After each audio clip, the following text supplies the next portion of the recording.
Ranjana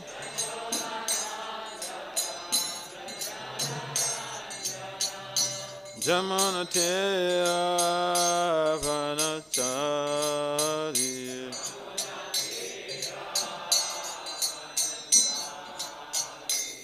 Jamunatira Vanachari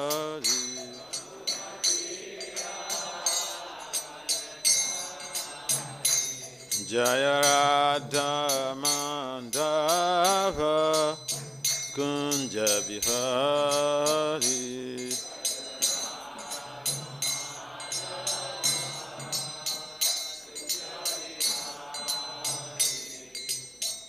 Gopi Janavala Bhagavatam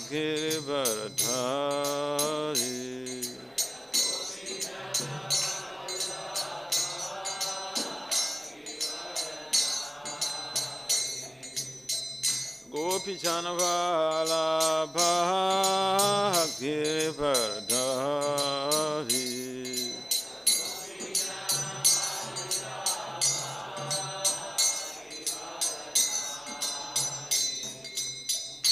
Yashodanandana Brajajana Ranjana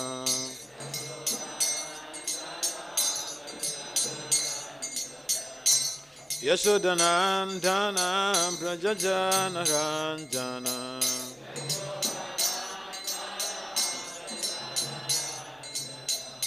Yashodanandana Brajajana Ranjana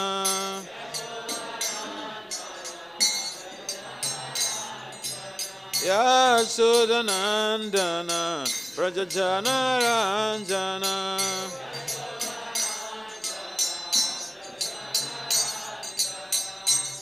Yamunatira Vanachari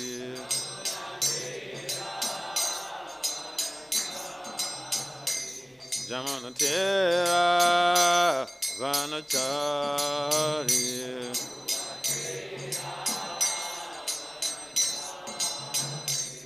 Hare Krishna, Hare Krishna, Krishna Krishna, Hare Hare, Hare Rama, Hare Rama, Rama Rama, Hare Hare.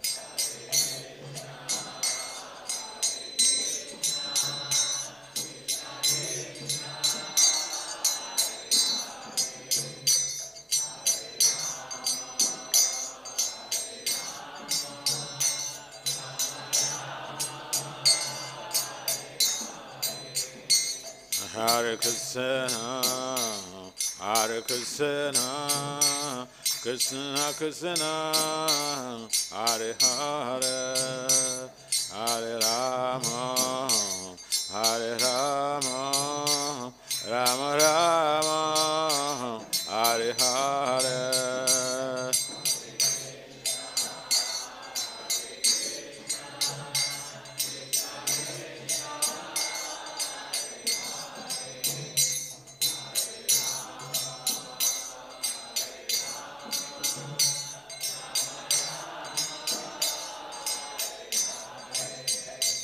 Hare Krishna, Hare Krishna, Krishna Krishna, Hare Hare, Hare Rama, Hare Rama, Rama Rama, Hare Hare.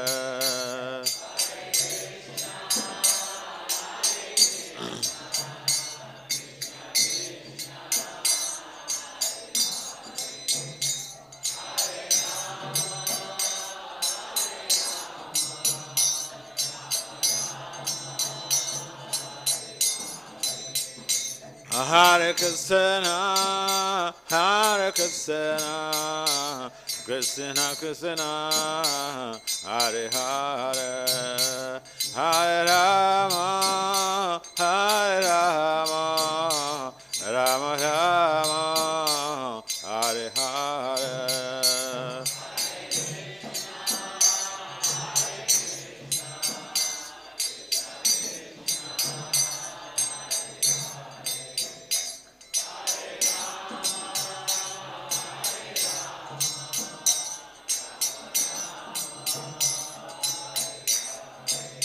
Jaya Radha Madhava Radha Madhava Radha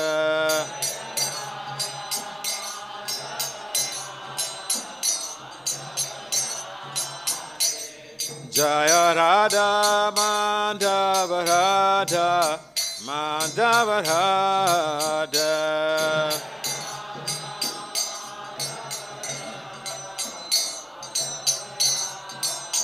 Jaya Panchatattva Panchatattva Panchatattva Jaya Panchatattva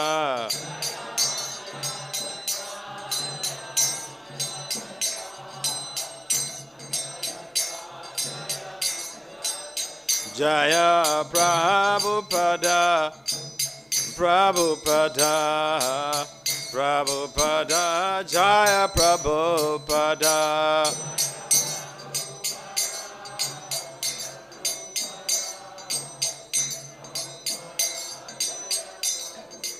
Nitai Gaura Haribha Haribha Haribha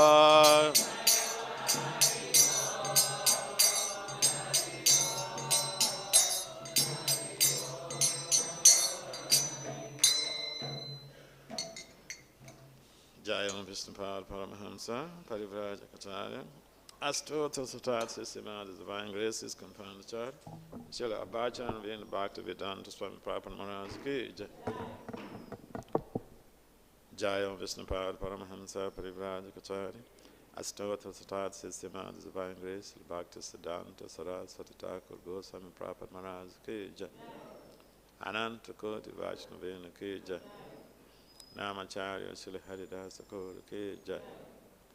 Prem Si Kahau Si Krishna Chaitanya Prabhu Nityananda Si Advaita Gadadhara Si Vasadi Si Gaura Bhaktavinda ki Jai. Si Radha Krishna Gopal Gopinath Syama Kunda Radha Kunda Giri Govardhan ki Jai. Suvindavan Dham ki Jai. Si Mayapur Navadvip Dham ki Jai. Si Jagannathpuri Dham ki Jai. Ganga Maya Yamuna Maya ki Jai. Srimati Tulsi Devi Bhakti Devi ki Jai. Samaveda Bhakta Vinda ki Jai. Nitai Gaur Premanande. Our glory is to the sum of devotees. Our glory is to the sum of devotees. Our glory is to the sum of devotees. Our glory is all glories to Sisi Gaura and Gauranga.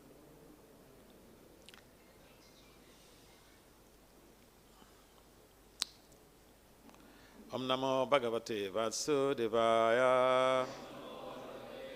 You read that, okay? Om Namo Bhagavate Vasudevaya. Om Namo Bhagavate Vasudevaya.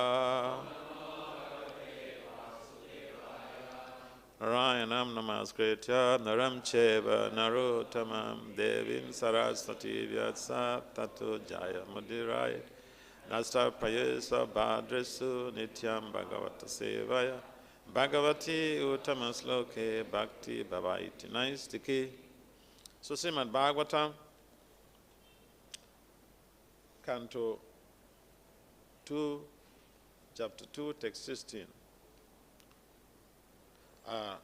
We request Rasa Mai, can you recite the verse? We'll follow.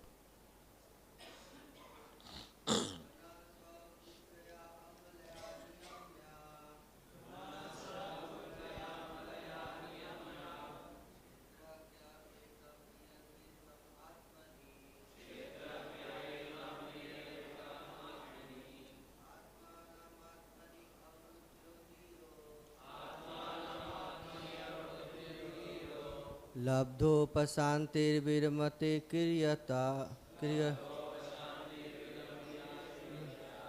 manaḥ sva-buddhyā-amalayā niyamya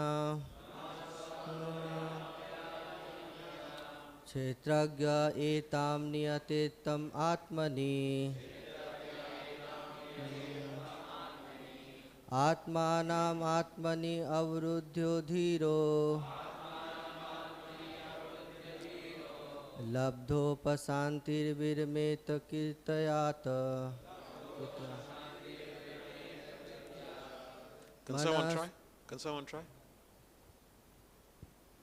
Can someone recite? sva-buddhyāmalayā niyamya kṣetra-jña etāṁ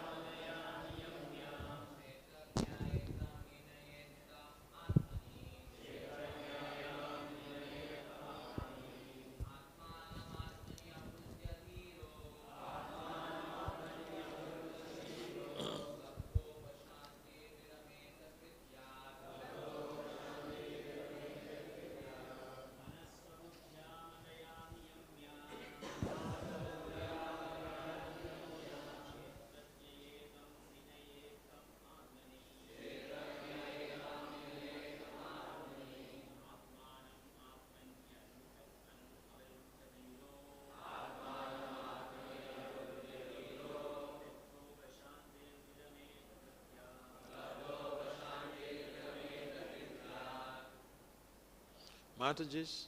sva-buddhyāmalayā niyamya kṣetra-jña etāṁ ātmani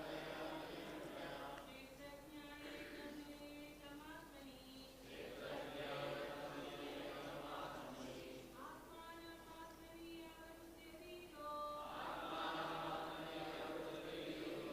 labdhopaśāntir virameta kṛtyāt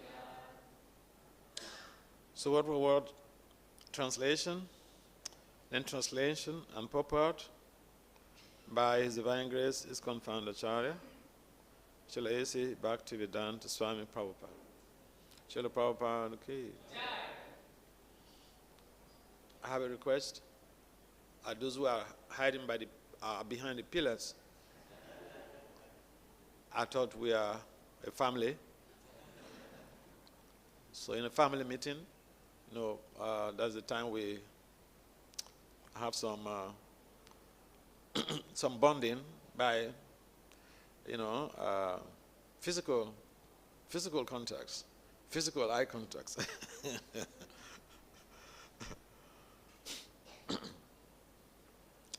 So, manaḥ, the mind, sva-buddhyā, by his own intelligence,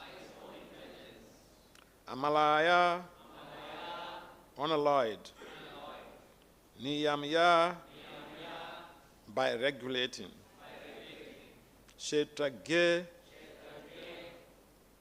unto the living entity,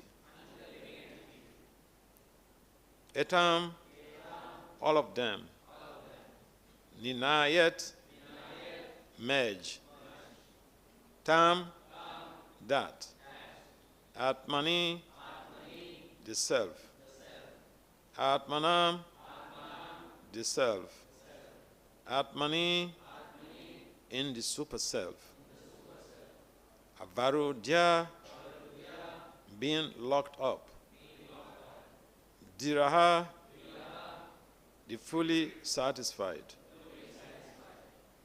labdha-upaśāntiḥ, one who has attained full bliss. Virameta ceases from kṛtyāt, all other activities. Translation. Thereafter, the yogi should merge his mind by his unalloyed intelligence into the living entity, and merge the living entity into the Superself. And by doing this, the fully satisfied living entity becomes situated in the supreme stage of satisfaction, so that he ceases from all other activities. Please kindly responsibly repeat. Thereafter, the yogi should merge his mind by his unalloyed intelligence into the living entity, and then merge the living entity into the Superself. And by doing this, the fully satisfied living entity becomes situated in the supreme stage of satisfaction, so that he ceases from all other activities. Purport. The functions of the mind are thinking, feeling, and willing. When the mind is materialistic or absorbing material contact, it acts for material advancement of knowledge, destructively ending in discovery of nuclear weapons. But when the mind acts under spiritual urge, it acts wonderfully for going back home, back to Godhead, for life in complete bliss and eternity. Therefore, the mind has to be manipulated by good and unalloyed intelligence. Perfect intelligence is to render service unto the Lord. One should be intelligent enough to understand that the living being is, in all circumstances, a servant of the circumstances. I take that again. One should be intelligent enough to understand that the living being is, in all circumstances, a servant of all circumstances. Every living being is serving the dictates of desire, anger, lust, illusion, insanity, and enviousness, all materially affected. But even while executing such dictations of different temperaments, he is perpetually unhappy. When one actually feels this and turns his intelligence to inquiring about it from the right sources, he gets information of the transcendental loving service of the Lord. Instead of serving materially for the above-mentioned different humors of the body, the living entity's intelligence then becomes freed from the unhappy illusion of materialistic temperament, and thus, by unalloyed intelligence, the mind is brought into the service of the Lord. The Lord and his service are identical, being on the absolute plane. Therefore, the unalloyed intelligence and the mind are merged into the Lord, and thus the living entity does not remain a seer himself, but becomes seen by the Lord transcendentally.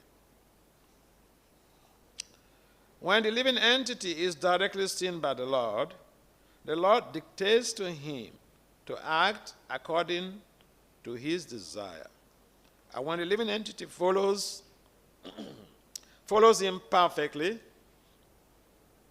the living entity ceases to discharge any other duty for his illusory satisfaction. In his pure unalloyed state, the living being attains the stage of full bliss, labdha-upaśāntiḥ, and ceases all material hankerings.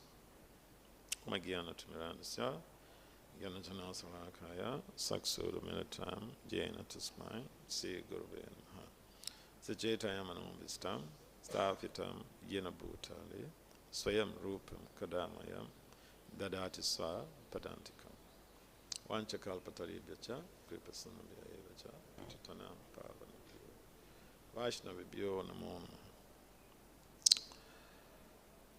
Jaya Sri kṣetra-jña Prabhu Nityananda Sri Advaita Gadara Sivasari Gaura Bhaktivinoda. Hare Krishna, Krishna Krishna, Hare Rama, Rama Rama, Hare Hare. Namo Vishnu Padaya Krishna Pestaya Bhutale Srimati Bhaktivedanta Swami etāṁ.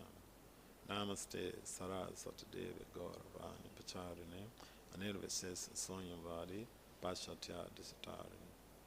So we'd like to welcome everyone to this morning class.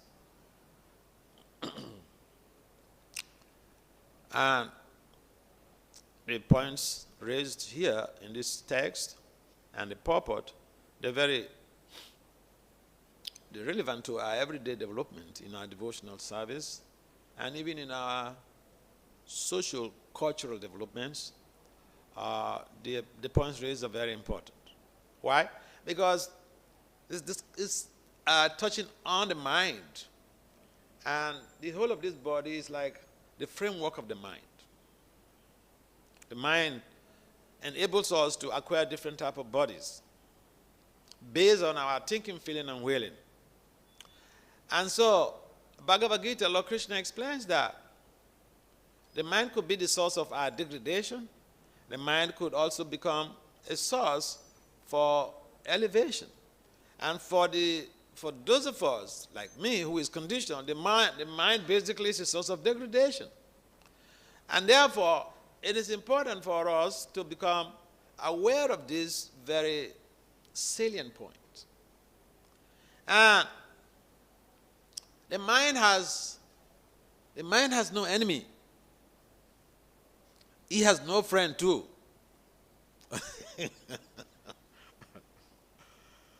And so, if we make the mind our friend in our conditioned state, we're really looking for trouble.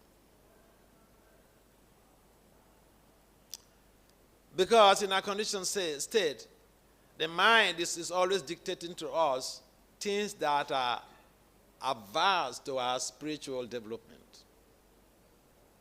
In fact, the whole of the suffering of humanity could be attributed to the negative impact of the mind. Unfortunately, I can speak for myself. When I was a kid, there was this celebrity who had debuted an album. And it was like, the lyrics basically were so inspirational for those of us who were kids. And what was he talking about? He was mentioning that, in his lyrics, he mentioned that we should follow our minds. And when we hear this music, the lyrics, hey, if even you're eating, I mean, it's like the gopis. If even you're eating, you jump out to the music scenario, because it's giving you some good advice. Follow your mind. And the album was debuted, Follow My Mind. You could Google that on the internet, by Jimmy Cliff. Follow my mind. If I follow my mind, I will always be right. So we thought, wow, this is Parker philosophy.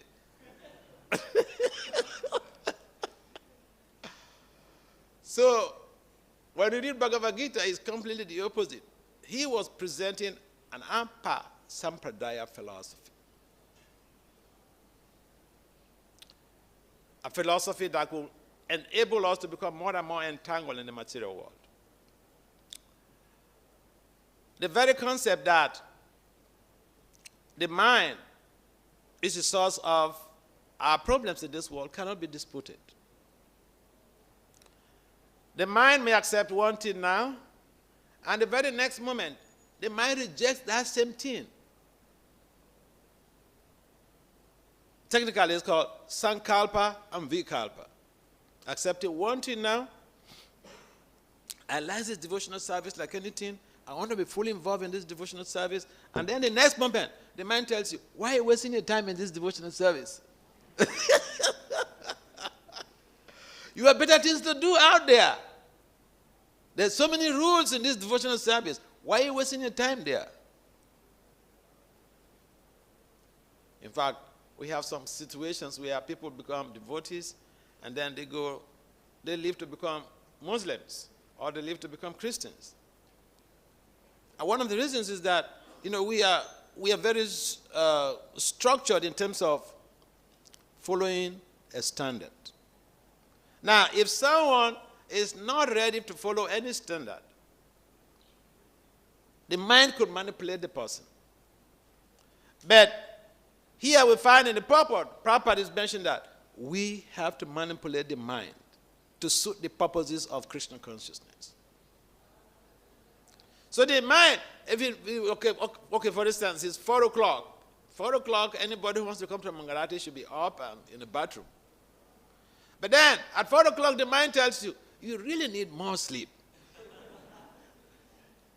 Your body is still very weak, So in this way, we've been manipulated by the mind. And this has been going on since time immemorial. So the strategies to be able to overcome the mind, Papa gives here, is to use the intelligence. The intelligence is supposed to be higher than the mind. But, it's like you have 2 kids in the home. One is older, meek and humble. The other one is younger, but very tough. It's like, a brat.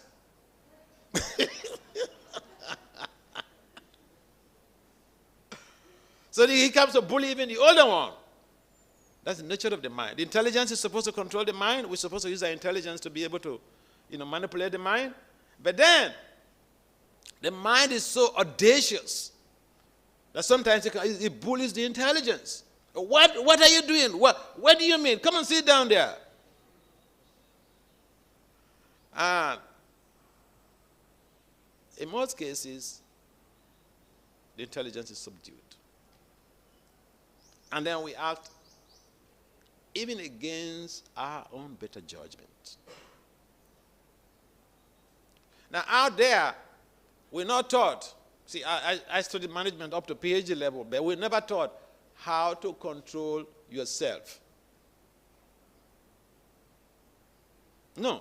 Nobody teaches you that in the colleges or in the universities.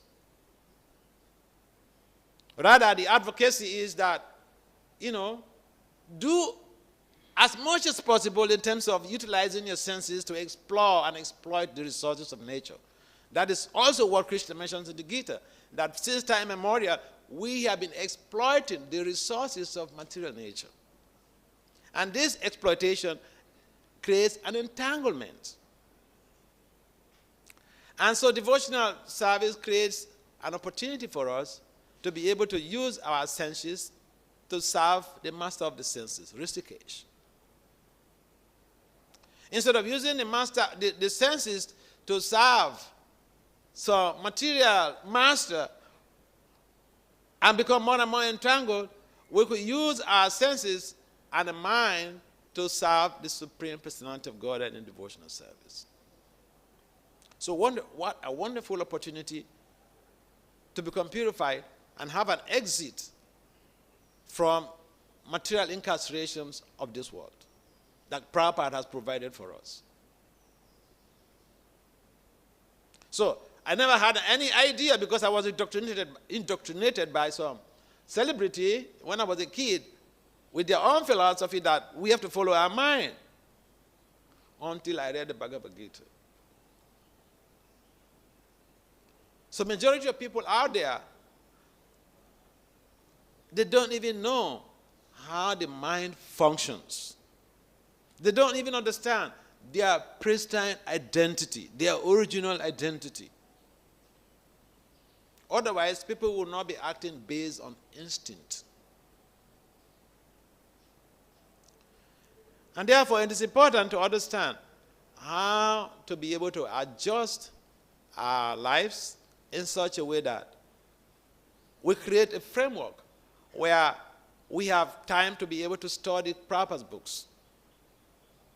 Because if we study the books and we become aware of this information, this spiritual knowledge, the next step will be how to implement the instructions in our own personal lives to get the appropriate realizations.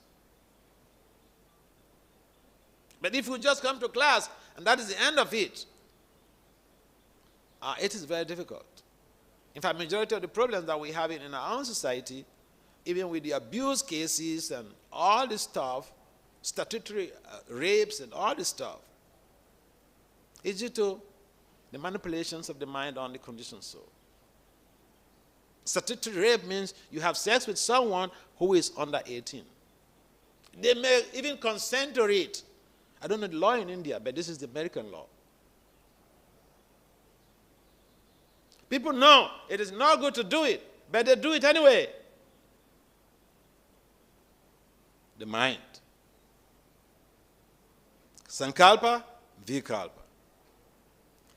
And so, we have to guide our thoughts, we have to guide our actions by proper association.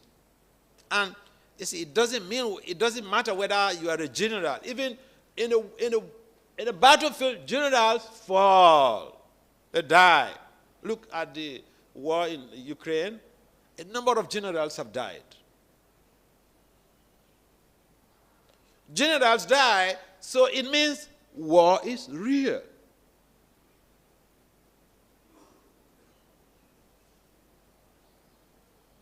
So when we have casualties due to the inability to control the mind, the inability to tame the mind, it means that Krishna consciousness philosophy is factual, it's real.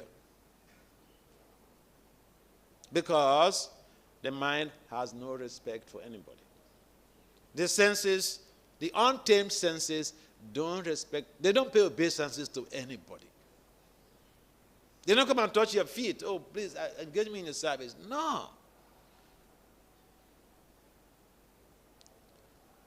So, this devotional service, it appears very simple, but we can make it very complicated. We make it complicated by creating our own structure, our own agenda. And based on our motivation for coming to devotional service, Krishna may fulfill our desire. But then, we have to be sure that our desire is genuine. Because temptations will come. And it is up to us to succumb to the temptations or to not resonate with the temptations. Even Krishna, women tempt him. Tinawakra in the 10th canto, when Krishna, Balaram, and the Gopas, they entered Mathura, and then when he met this hunchbacked woman, he set him up. He fixed him up. She became superlatively very beautiful. But then the woman said, let's go to my house. You're so beautiful. You're so handsome. Oh, handsome one. Let's go to my house.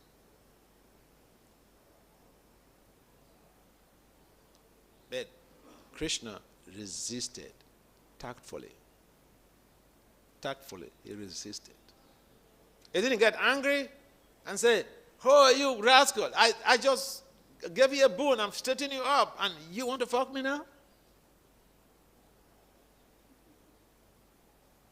No, he was not angry.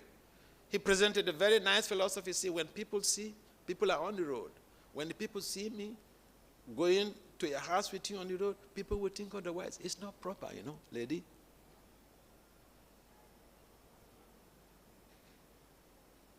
So, there are good examples for us to take cue from our own scriptures.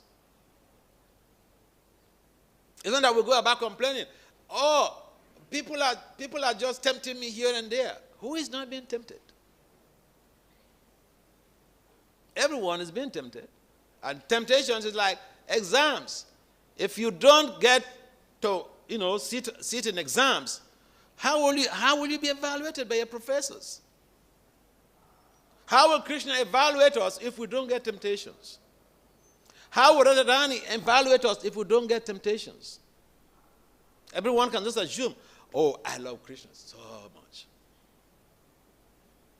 But when the temptation comes, then it puts us in the right place that evaluation from the Supreme Personality of Godhead will help us to think better. So, here in this very text, strategies on how to manipulate the mind are given, and it's all based on devotional culture. Intelligence alone cannot really function to be able to subdue the mind. We need association. We need the mercy of the devotees. Now, that is the tendency. As soon as I get a position, I'd start being abusive. A position or power is like a, what do you call it? Like a wine. It changes behavior. Someone may be very, very nice guy, very easygoing, very friendly. As soon as they get a position, their modus operandi, their modus vivendi changes. Power corrupts. And absolute power corrupts absolutely. And these are all basically due to the influence of the mind. Because the people, even kleptocrats, people who steal money from their countries, they know this is not good. But they are influenced by the mind. So, the mind we have to really watch out for because our devotional life, our development, or our future devotional career is based on how we are able to manipulate the mind to suit the purposes of Krishna consciousness instead of allowing the mind to manipulate us.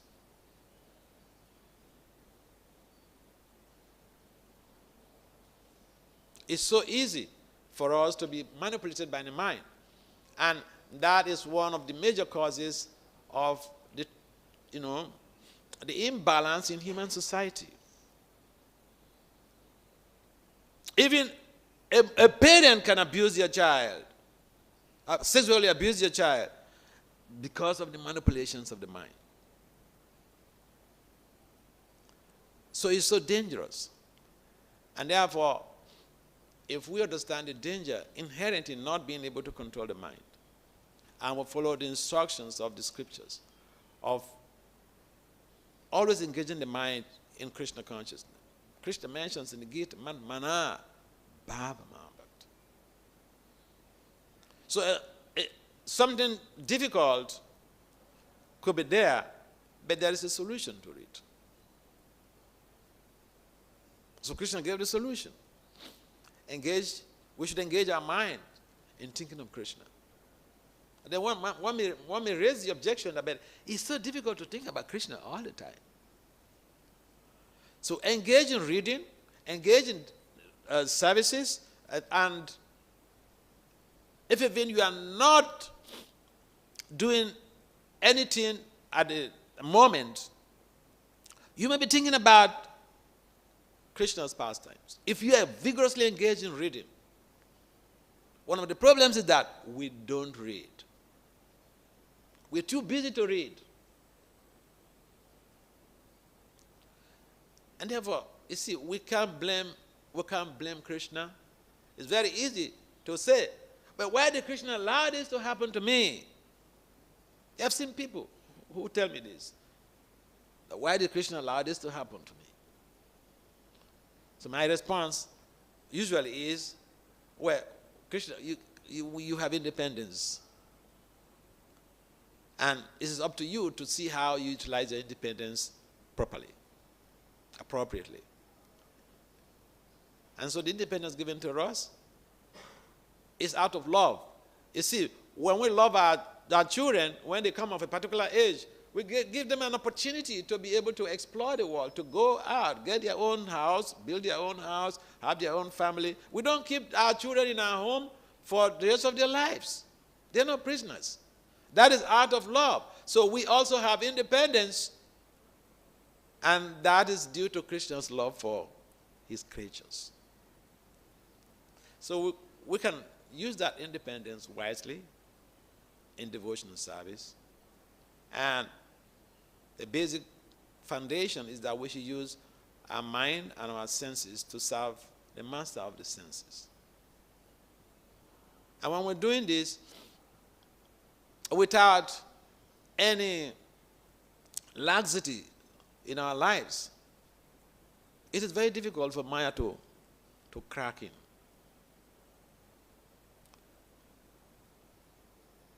Maya is always knocking on our door. Hello, hello, hello. Can you open the door? I have a message for you. And when you open the door, Maya puts one of her feet inside, one of her legs inside. And then before you know, she's inside the house. So don't open the door. Don't open the door. The other point is that we may blame the mind, and we may say, well, it's my mind that let me into all this trouble. Either we blame Krishna or we blame the mind. But we have no one to blame. We can't blame Krishna, we can't blame the mind. If you're on the battlefield and then there's a casualty, you don't blame the enemy. You blame yourself for not being careful. We are on the battlefield, and therefore we have to have that type of sensitivity and think of psychological space. Psychological space means this person right before me could be the cause of my degradation. It's like if you go into the forest to cut some sticks or to cut some bamboo and it's infested with snakes, you wear boots. You don't go to that type of forest with slippers because you'll be bitten by a snake, very likely. And so we have to protect our lives, we have to protect our spiritual life by genuine and constant devotional association. Reading the books, chanting. It's not that I chant sitting around, then I put my beads down. Oh, take a break. Relationship with today is finished. Sitting around is the minimum. And so there are several ways we can keep ourselves engaged and not be affected by the waves of the negative influence of the mind and the senses. And so it is important for us to become good examples, and we should not become overly jittery by a general having to fall on a battlefield, because that shows that the philosophy is real. I remember the case of Subari Muni. So Garuda used to go to a particular lake to pick some fish for his lunch, either breakfast or lunch, I don't know, but he used to go to a particular lake. Is it breakfast or lunch?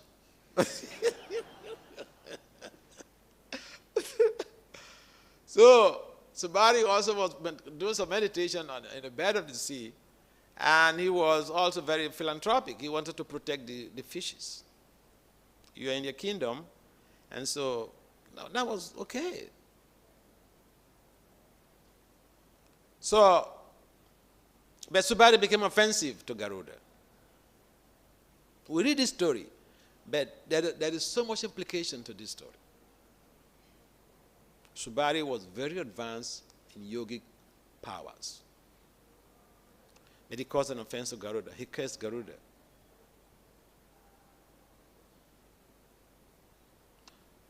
No, see, Krishna consciousness, the only solace I have in Krishna consciousness is you can crack my head, you can knock me here, the solace I have is Krishna will take care.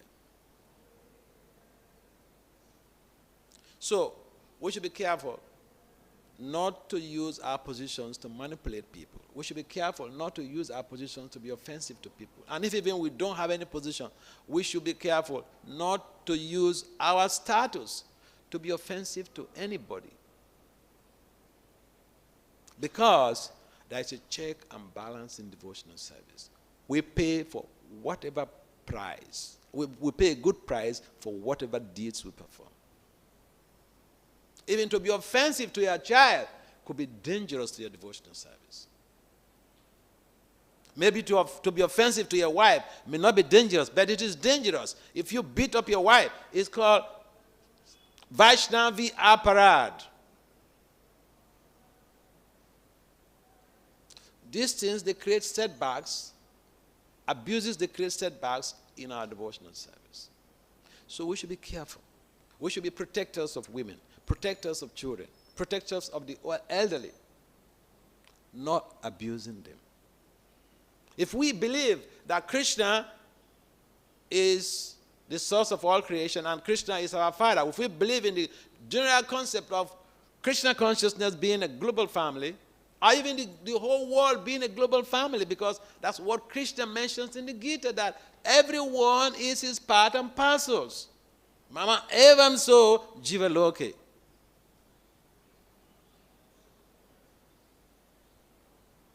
So if I see this little child, and because it's not my biological child, and I treat him badly, I'll get some terrible reactions. It doesn't matter my status. We should be more careful in our devotional dealings. Any comments or questions? Yes.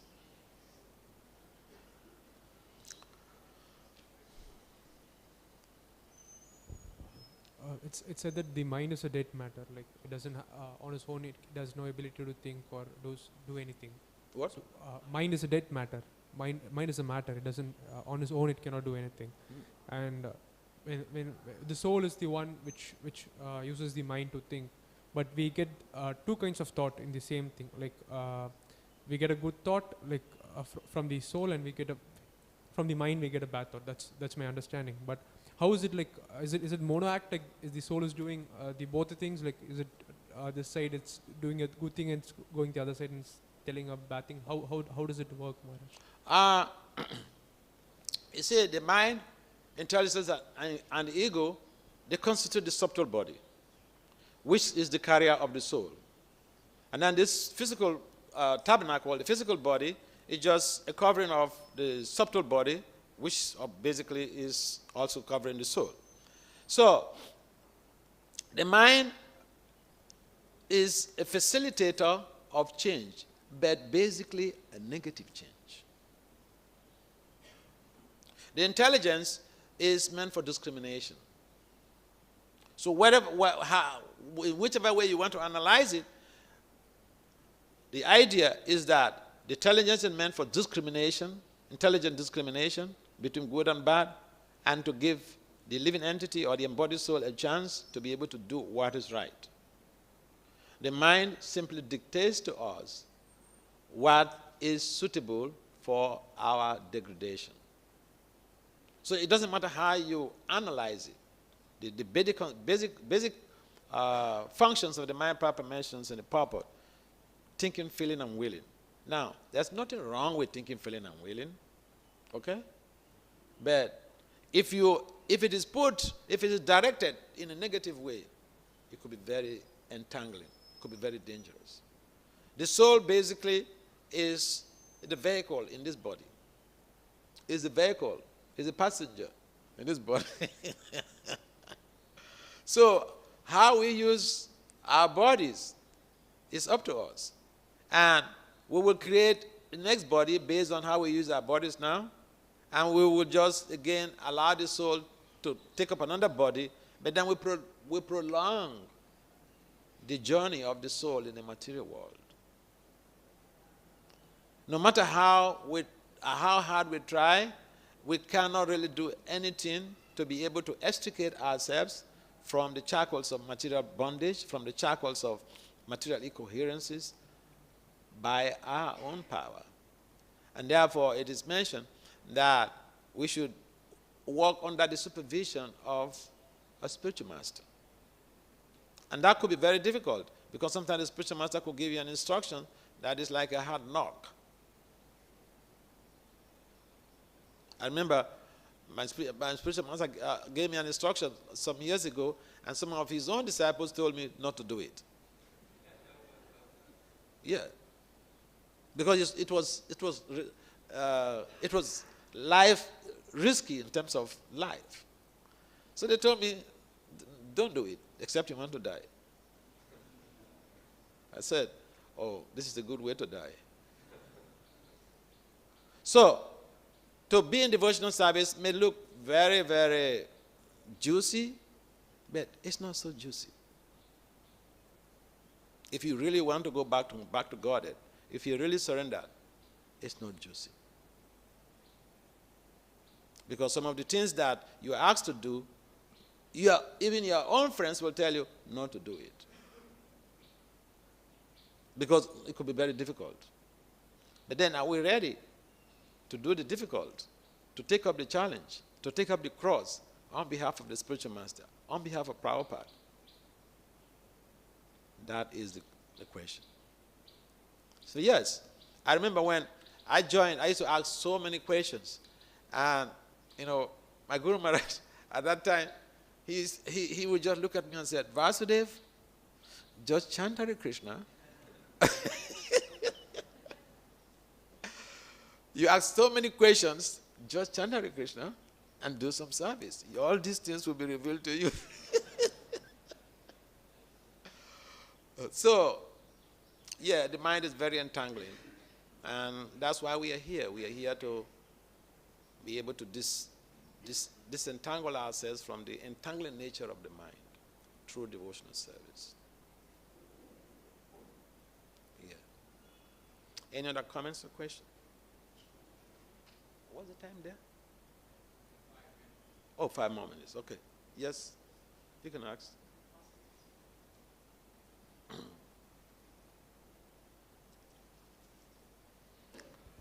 Hare Krishna Maharaj, Dhanavad Pranam Maharaj. Maharaj, about the mind, that is about in the Parpat, I am seeing that the translation of 2.2.13 sloka, it is mentioned that more the mind becomes fixed upon different parts of the limbs of the Lord, one after another, the more the intelligence becomes purified. And in this purport also, I have seen that therefore mind has to be manipulated by good and unalloyed intelligence. Perfect intelligence is to render service unto the Lord. Sure. So the stresses has been given the intelligence, unalloyed, pure intelligence. Because we know from Bhagavad Gita that above the mind there is the intelligence. Sure. So my question is that here also it is written that perfect intelligence is to render service unto the Lord. So do you please explain more about pure intelligence, what it is about? Pure intelligence basically implies that the intelligence is being directed to spiritual goals. In fact, like I mentioned, if all of our contemplations are on the limbs of the Lord, the intelligence becomes purified. And at some point in time, when we continue in this way, the intelligence becomes completely purified. And so the dictates, the different evaluations of the intelligence on subject matters could be very much helpful in manipulating the mind. So the purification of the intelligence is basically focused in devotional service. And when the intelligence becomes completely pure, then we don't have these problems of the mind overwhelming the intelligence. Because the mind might be so powerful, but with pure intelligence, it is very difficult for the mind to overwhelm the intelligence. The mind overwhelms our intelligence and makes us to act against even our better judgment because our intelligence is not pure enough. So devotional service facilitates the purification of the intelligence. And therefore, when we engage in devotional service, that's why you see the same mantra that everyone is chanting. Some people are better off in the purification of the intelligence than others. So there are conditions, there are strategies that we have to apply in the process of devotional service, in the process of meditation on the Lord, and all the rest of that. I mean, it's like we don't encourage people to eat burger outside. Why? It's vegetarian stuff. Can someone explain why? It's vegetarian stuff. It's not meat, it's not fish, vegetarian stuff. But Prabhupada told us not to eat burger. Why? They constitute that impurity of the intelligence or purity of the intelligence. Why? Now, when someone is cooking, especially grains, the mentality of the person goes into the grains. The person who eats those grains, they imbibe the culture or the consciousness of that person. That is why we are not encouraged, or we don't have the proposition from Prabhupada to eat burger. It might be, it might be vegetarian food, but the person who cooks it, it matters. That's why we ask Brahmins to cook for the deities. The thinking, feeling, and willing. It comes to play.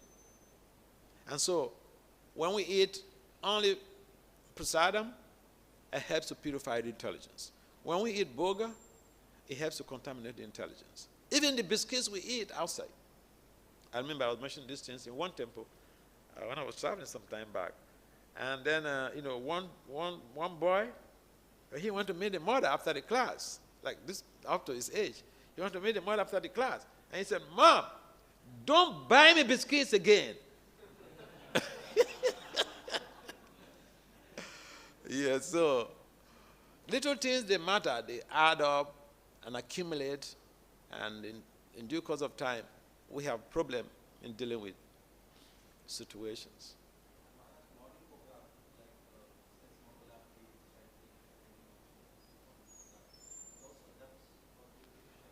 Exactly. That's why Prabhupada set up the system like that. So during the morning japa, instead of using the morning for japa, you're going to wash your clothes. Good for you.